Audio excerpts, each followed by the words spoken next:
All right, let's talk about something that trips up so many people in a system design interview.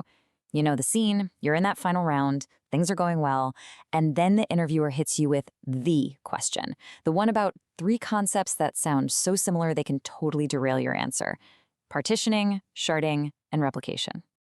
So I'm Alex, and with me is Rohan, a senior engineer who's been through this a ton of times. Rohan, welcome. Let's just dive right in. I'm your interviewer. I lean forward and ask you, so can you explain the difference between partitioning, sharding, and replication? How do you begin?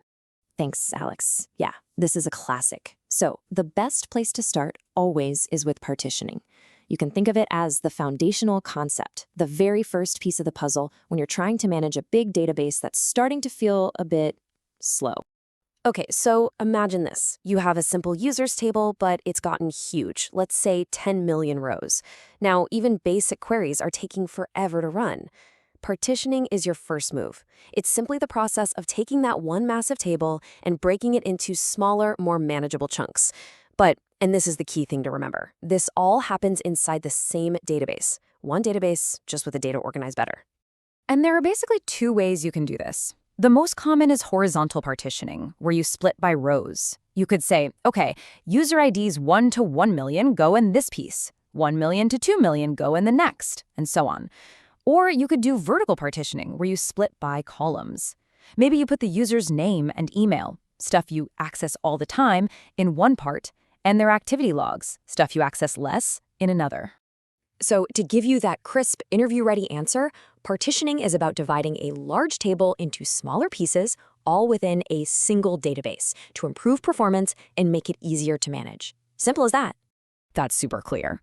But that immediately brings up the next question, which is where I see people get confused.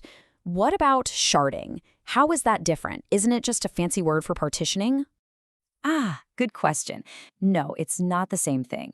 You can think of sharding as taking horizontal partitioning to the absolute next level. See, partitioning helps, but you're still limited by the power of that one single server. When you're at the scale of, say, a Twitter or an Instagram, one server is never going to be enough. So with sharding, you take those partitions and you actually distribute them across multiple separate database servers. Each server then holds a piece of the data, which we call a shard. And this slide right here, this is the most important distinction. If you forget everything else, remember this. Partitioning happens inside one database. Sharding happens across multiple databases. That really is the fundamental difference. So for that perfect interview soundbite on sharding, you'd say, sharding distributes data across many database servers, and its whole purpose is to achieve what we call horizontal scalability, which lets your system handle massive amounts of traffic. This shows you understand the what, and more importantly, the why. Okay, that makes perfect sense. So both partitioning and sharding are about splitting data to handle scale. So where does the third one, replication, fit into all this? It sounds completely different. Exactly. It is completely different. With partitioning and sharding, our goal was to split data up. With replication, we're not splitting anything. Instead, we are creating and maintaining identical copies of our data on different servers. You'll have one main or primary database that handles all the new data rights, and then you have one or more replicas that just hold an exact copy of that data. And you might ask, why would we do this? Well, for three really critical reasons. First, high availability. If your main server crashes, a replica can take over almost instantly, and your users won't even notice. Second, read scalability. You can send all the read requests, like fetching a user's profile, to the replicas, which frees up your primary server to just focus on writes. And third, disaster recovery. I mean, if a server literally catches fire, your data is still safe and sound on another machine. So the polished answer is this. Replication creates copies of the same data across multiple servers, and its main goals are to improve the system's availability, its resilience to failure, and its read performance. Fantastic. Okay, so we've broken down all three. Now for the final test, Rohan.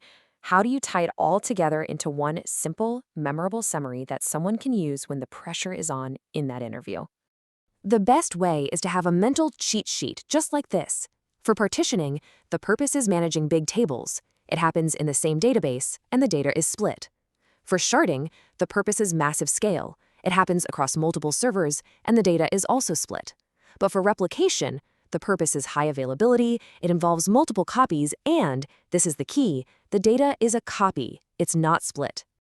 And if you want that perfect one-liner that puts it all in a single breath, here it is. Partitioning splits data inside a single database. Sharding distributes that data across multiple database servers. And replication copies the same data across servers for availability.